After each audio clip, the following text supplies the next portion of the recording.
Can you believe this incident? Pep, let Arteta win the league! Let Arteta win the league! You've won enough! Let Arteta win something! I hate you! You ruin my life!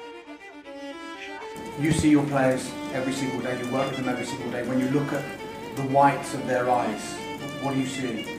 Hunger. Hunger to win. That's it. This incident has raised so many questions. I don't think they would sack him, but I think that he would lose a lot of belief and trust if on Monday night at Burnley at home he's given another speech saying Has this ever happened in the history of football?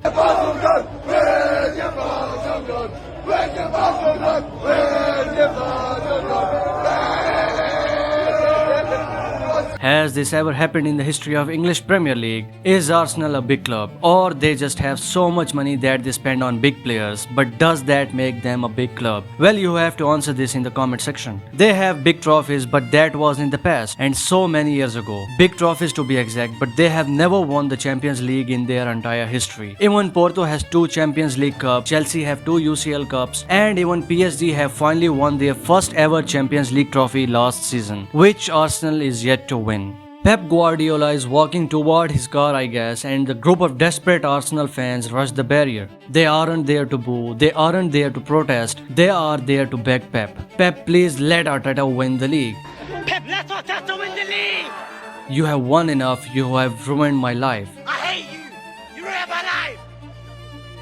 It was a pathetic, heart-wrenching moment that perfectly captured the state of modern Arsenal, a club so traumatized by the failure that their fans are now pleading for the mercy from their rivals. On the paper, Arsenal are back. They are the top of the league. They are preparing for a massive Champions League semi-final against Atletico Madrid. But beneath the surface, the nearly team narrative is hardening. After 3 consecutive second places finishes and the 1.1 billion spending, the gap between the contending and the winning feels wider than ever. The Invincibles of 2004 are no longer an inspiration. That night in Madrid, the nightmare took a new shape. A 1-1 draw against Diego Simeone's Atletico has left their Champions League dreams hanging by a thread. After leading through a clinical Gyökeres penalty, Arsenal watched as a handball from Ben White and a scandalous VAR reversal which could strip them of a season-defining win. What I incredibly fuming with is how the hell the penalty on Epps gets overturned in the manner that happened. After 2 decades of next year is our year, the gap between contending and winning feels like a lie. Today we investigate the systematic decay of the Arsenal winning mentality. We are looking at the April curse, the tactical arrogance of Mikel Arteta, and the brutal truth about why the world is laughing at the Gunners, and why do they start bottling at the end of every season.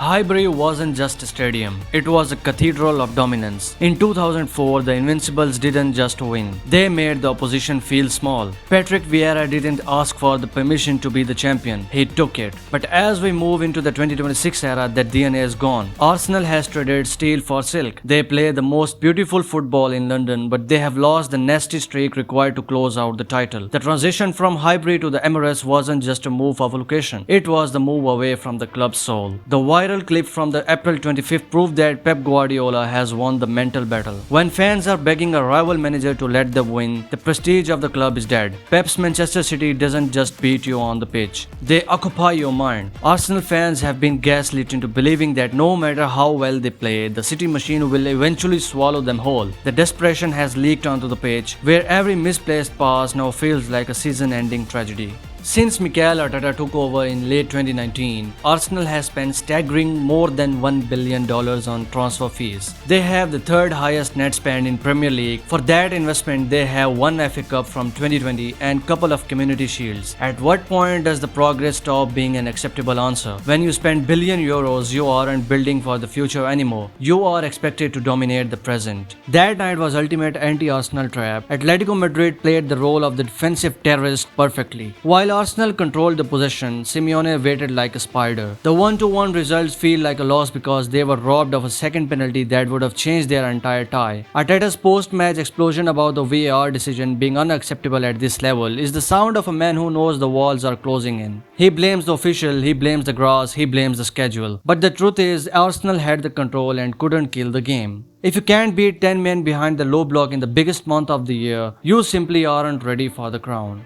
Arsenal's path to Champions League glory goes through Madrid. Atletico Madrid is the ultimate anti-Arsenal. They are the dark arts, low blocks and physical defiance. While Arsenal top the league phase with a perfect record, they are now facing a team that lives for the ugly win. The nearly team narrative will become a permanent historical record. Why is the April always the month where Arsenal start bottling? In 2022-23, they won only 3 of their last 9. In April 2026, the pattern is repeating. Despite the recent win over Leeds, the dip in the form during the crucial weeks has allowed City to tighten their grip. Arteta's high-intensity system is a marathon that the squad isn't built to finish. By the time the trophies are being engraved, the Arsenal players are usually looking for oxygen. Munich players, the most minutes played in the league. You can see the top 5 names on that list are all Arsenal players. The workload is remarkably higher. Declan Rice was brought in for over 100 million euros to be the general. Individually, he has been a world-class, leading the team in the chances created, but the leader is defined by the trophies he lifts. In the big moments like the EFL Cup final loss to Manchester City earlier this year, the big names are still falling short of the big results. You cannot be the legend of the club that wins nothing. Moving from the Highbury was supposed to make Arsenal a European superpower. Instead, it created 2 decades of top 4 obsession. The Emirates has become a place where fans celebrate aesthetic football instead of silverware. The stadium is beautiful, the revenue is high, but the cabinet is dusty. The club has become a big brand that happens to play football. The 1-1 draw was settled by the moment of pure madness. A handball from Ben White that allowed Alvarez to equalize. In elite football, these are the moments that define downfall. In 2004, the defense was a psychological brick wall. This lack of mental discipline is the difference between champions and a runner-up. You can have the most expensive tactical plan in history, but if your senior fullback decide to play volleyball in the box during Champions League semi-final, your process is worthless. Arteta's post-match behavior in Madrid was a masterclass in deflection. He blasted the referee, calling the overturned penalty completely wrong and robbery. But is it really a conspiracy, or is it just sporting god refusing to give Arsenal a handout? Champions find a way to win even when the decisions go against them. Arsenal, however, find a way to talk about the officiating for 3 days after the final whistle. This victim mentality is toxic. It gives the players an excuse for failing to get the job done. In 2026, the top-tier football is decided by the clinical execution. Kai Havertz and Gabriel Jesus have their roles, but they lack the killer instinct of a Haaland or Mbappe. When the game is 0-0 in the 80th minute of the Champions League semi-final, Arsenal doesn't have a cheat code. The pressure to justify the Arteta's project is immense. Every time Arsenal bottles a lead, the jokes become louder. The club has become a social media meme. The team that stays top 4 for 200 days only to finish second. This psychological weight is visible on the faces of players every time the City scores a goal in a different stadium. Arteta is a tactical genius, but he is trapped by his own obsession with control. He insists on a non-negotiables even when the game requires chaos. Against Atletico, control is exactly what the opponent wants. If Arteta doesn't learn how to adopt, he will go down as the most expensive almost manager in the history of English Premier League. The man who built the perfect machine that forgot how to win. May 6th, the return leg. If Arsenal cannot beat Atletico at home, the downfall is complete. Simeone will come to London with 1 goal to kill the game. He will park the bus, he will waste the time, and he will frustrate every single person in that stadium. If Arteta doesn't find a way to break that log, the Emirates will witness another season-ending tragedy. The pressure is on the fans too. Will they be the 12th men, or will they sit in the silence waiting for inevitable mistake? 2023 second place, 2024 second place, 2025 second place. Arsenal is building the Hall of Fame of almost winning.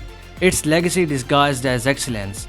In 10 years, no one will talk about the XG metrics of 2026. Key players like Bukayo Saka and William Saliba looks exhausted by April. This isn't a bad luck, it's a poor rotation. Arteta runs his starters into the ground, and by the time the Champions League semi-finals arrive, they have no legs left to press. They are dead men walking in the most important month of their lives. You can talk about points per game and defensive stability all day, but football is about silver. If Arsenal finishes 2026 without the Premier League or the Champions League, the project has failed. You cannot spend 6 years and billion euros to be the second best. At some point, the process has to end and the winning has to begin. Simeone knows exactly how to play against Arteta. He will give Arsenal the ball, let them pass it 700 times and then hit them on the break once. The perfect record in the league phase means nothing if you fold in the knockouts. That fan at the Wembley wasn't just a meme, he was a warning. The desperation is reaching a breaking point. Fans are tired of beautiful football that leads to heartbreak. They want the nastiness that defined the club under George Graham and early Wenger. They want to be feared again in Europe. The club is obsessed with its past because it's scared of its future. The Invincibles were 22 years ago and the current team needs to be their own men, but they are trapped in the shadow they can't escape. Every time they lose, a legend from 2004 does an interview and the pressure increases. Between now and the end of May, Arsenal will face Atletico twice and finish the league. This is the most important month in the history of the club. It will either be the return of the Kings or the final confirmation of the bottle. There is no middle ground left. The downfall of Arsenal is either about to be reversed or set in stone forever. They have the best defensive record in the league, the most expensive midfield and the manager who eats and breathes tactics. But they are missing the one thing you can't buy, the heart of the champion. If they fail this month, they will have destroyed their legacy by becoming the most talented losers in the history of the sports. It's the time for the trophy, or it's the time to admit that Arsenal process was just a very expensive road to nowhere. That's enough for today. Don't forget to subscribe Football Marvels, hit that like button and never stop dreaming, because if Arsenal fans ever woke up, they'd have to realize that bottling it isn't actually a tactical formation. Peace.